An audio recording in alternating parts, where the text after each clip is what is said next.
వారితో సత్సంబంధాలు పెట్టుకొని మరి దాంట్లోనే ఒక తల్లే దయ్యమైనట్లుగా అని ఏదైతే ఒక సామెత ఉందో మరి కంచె చేను వేసినట్లుగా వారి వ్యవహారం ఉంది.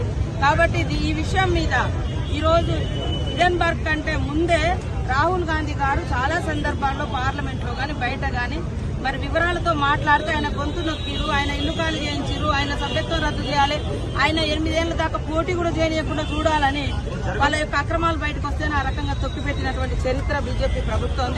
మళ్ళీ మాట్లాడితే మేము నీతివంతులం, మేము యాంటీ కరప్షన్ విధానాలు అంటున్నారు. మరి ఆదాని మీద ఎందుకు మీరు ఇంత ఖచ్చితంగా? ఎందుకంటే ఈరోజు తల్లే దయ్యమైనట్లుగా సెబీ ఏదైతే ఉందో మరి అదాని అక్రమాల మీద విచారణ చేపట్టాల్సిన సెబీ సంస్థ చైర్మన్ వారే అక్రమాల పుట్టగా మారిందని ఈరోజు వెల్లువడినటువంటి